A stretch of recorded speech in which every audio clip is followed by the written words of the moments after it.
Bueno, buenos días. En esta oportunidad quiero presentarles alguna bibliografía orientativa que les puede servir a ustedes para formarse en lo que es una concepción atea del mundo y de la existencia. Bibliografía que me ha marcado a mí en mi formación intelectual.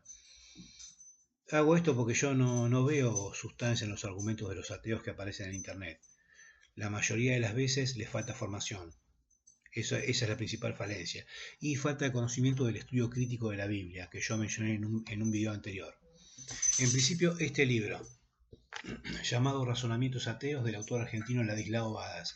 En este libro van a encontrar cómo este autor hace un contrapunto entre ambas posiciones, la de los creyentes y la de los ateos, y los fundamentos de cada uno, de cada una de esas posiciones, y finalmente, bueno, este autor toma partido por una posición atea. Aclaro que es uno de mis maestros intelectuales. Él ha influido mucho en mi formación como persona y bueno, y como ateo también. Este libro. Después tenemos del mismo autor La esencia del universo. Es un libro publicado en 1992. Todos los libros de este autor argentino, Ladislao Badas, desgraciadamente han sido un fracaso editorial. Un fracaso en ventas. Lamentablemente sí, porque estos temas no suelen interesar. Ahora, el contenido de los libros de él, y especialmente este libro, es una obra maestra. Aclaro que yo no estoy de acuerdo en todo lo que dice acá, pero en un 85-90% estoy de acuerdo. Y si ustedes buscan en internet, en aquel momento, año 1992, La Nación publicó un editorial sobre este libro. El articulista Emilio Cócaro en aquella oportunidad decía que este libro no puede faltar en la biblioteca de todo hombre culto, al lado de la obra de Albert Einstein, Ilya Prigogine, Galileo. Lo pone a la altura de los grandes genios de la humanidad. Este libro responde un montón de interrogantes que han apasionado al hombre desde siempre. Así que el libro es La esencia del universo. El autor Ladislao Badas es argentino y es un libro imprescindible para la formación de las personas escépticas o ateas como yo. Él es uno de mis maestros y mentores ideológicos, insisto. Así que se lo súper recomiendo el libro. Y bueno, desgraciadamente, como dije, sí, son libros que no se venden mucho. No sé, de hecho, creo que Ladislao perdió plata con la publicación de sus libros. Es una pena que la gente no acceda, no le interesen estos temas y este material, la esencia del universo. Después, tenemos este libro de acá, que yo les voy a pasar a mostrar. A ver si me siguen. Este libro se llama Errores científicos de la Biblia. Es un libro que ya escrito hace más de 100 años. En este libro, el autor intenta establecer un contrapunto y criticar a los que afirman que hay evidencia científica, que la Biblia no está en desacuerdo con que la Biblia no está en desacuerdo con la ciencia. Obviamente, como es un libro que tiene más de 100 años, es un libro que está desactualizado. Sin embargo, el autor, muchos de sus datos sirven todavía para hacer una crítica bíblica, y el autor establece un contrapunto entre lo que dice la Biblia y lo que dice la ciencia de su época. Y es muy interesante porque el autor no se pone a debatir sobre si Dios existe o no. Simplemente lo que él dice es que, bueno, si realmente la Biblia fue inspirada por Dios, entonces todas las teorías físicas y naturales que se desprenden de la lectura de la Biblia, de la lectura literal de la Biblia, deben estar en consistencia con los descubrimientos científicos de la época. Si no es este el caso, entonces la conclusión es que la Biblia, por los errores y horrores que contiene, es de hechura humana, exclusivamente humana. Ahora voy a leer unos párrafos. Me aguardo un momento, voy a leer unos párrafos. A ver. Miren lo que dice el prólogo. El día 8 de abril del año de gracia 1546, el Santo Concilio de Trento, ecuménico, legítimamente reunido bajo la protección del Espíritu Santo, declara que todos los libros, tanto del Antiguo como del Nuevo Testamento, son obra de Dios mismos. Y a fin de que nadie pueda dudar de cuáles son los libros, se dispone se inserte el catálogo en dicho decreto. Aquí van designados. Y acá empieza a nombrar el Antiguo Testamento, los 5 libros de Moisés, que son el Génesis, el Éxodo, el Levítico, el Deuteronomio, Números y Deuteronomio. Josué, los jueces, Ruth, los 4 libros de los reyes. Acá hay un detalle de todos los libros que son obra de Dios, conforme acabo de leer en el prólogo. Y después sigue, menciona los profetas mayores y menores, el Nuevo Testamento, los 4 evangelios, los hechos de los apóstoles, las cartas de los apóstoles y el Apocalipsis de San Juan.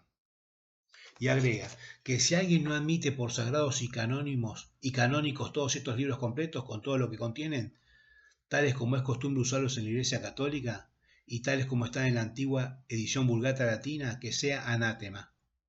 Este es el contenido esencial del Consejo de Trento, dice el autor. La conclusión que saca Emilio Ferrier, que es el autor, es la siguiente. Atribuyendo a Dios las teorías físicas y naturales de la Biblia, la ciencia declara que el problema del universo está resuelto, que cualquier otra teoría que no sea la teoría bíblica no solamente es un error, sino también un ultraje a la divinidad. Que por lo tanto su deber, el de la Iglesia, es combatir al autor de esa teoría como siendo a la vez un impostor y un enemigo de Dios. Esa es la conclusión que saca el autor. Ahora les comento de qué va el libro. El libro parte de la lectura de la Biblia y hace un contrapunto sencillamente con las investigaciones científicas, los resultados de las investigaciones científicas de la época en que se escribió el libro y ven si hay consistencia o no. Les voy a leer un ejemplo, por ejemplo. Valga la redundancia para que ustedes vean.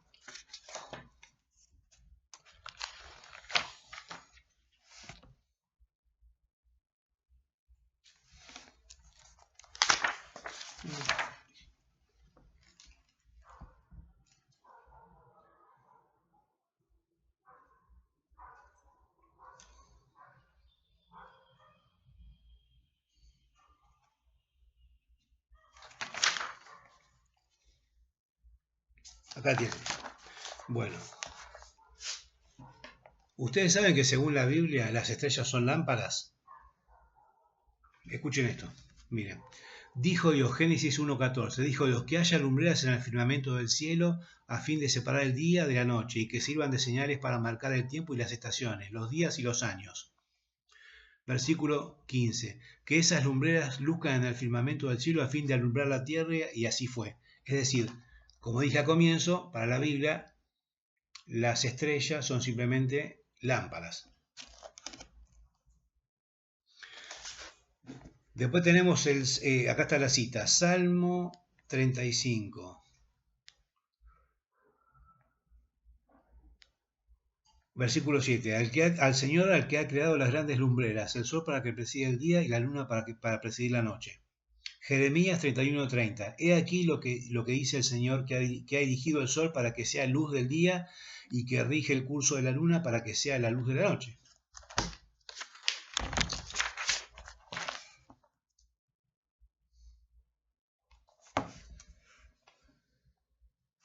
Mientras que para la ciencia las estrellas son soles,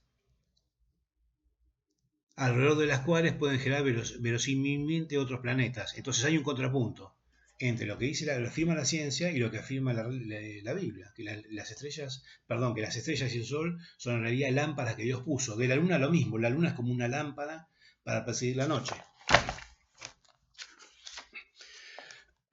Con respecto a la creación, si leen el Génesis se van a dar cuenta que Dios dice que la creación, según la Biblia, es un proceso ya acabado. Dios creó el universo, todo lo que existe en 7 días. ¿Sí? Mientras que para conocimiento científico se sabe que metafóricamente la creación continúa porque el Big Bang, la expansión del universo se sigue expandiendo y el universo se sigue expandiendo y por tanto es factible que se creen más mundos y más soles y más cosas, de modo que la creación se mantiene vigente, no está acabada como plantea el Génesis.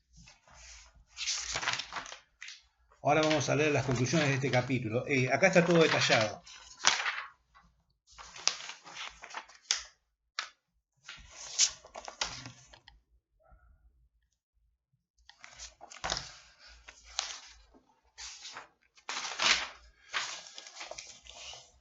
La conclusión es sobre la astronomía que se desprende de la lectura literal de la Biblia. La astronomía bíblica es falsa y absurda. Siendo Dios la ciencia soberana, no puede ser culpable de una ignorancia tan supina. Siendo Dios infalible, no puede engañarse ni inducir error a los hombres. Así pues, Dios no ha inspirado ni dictado tales absurdos ni falsedades. De aquí resulta necesariamente que la Biblia no es obra de la divinidad, sino que es exclusivamente obra de los hombres.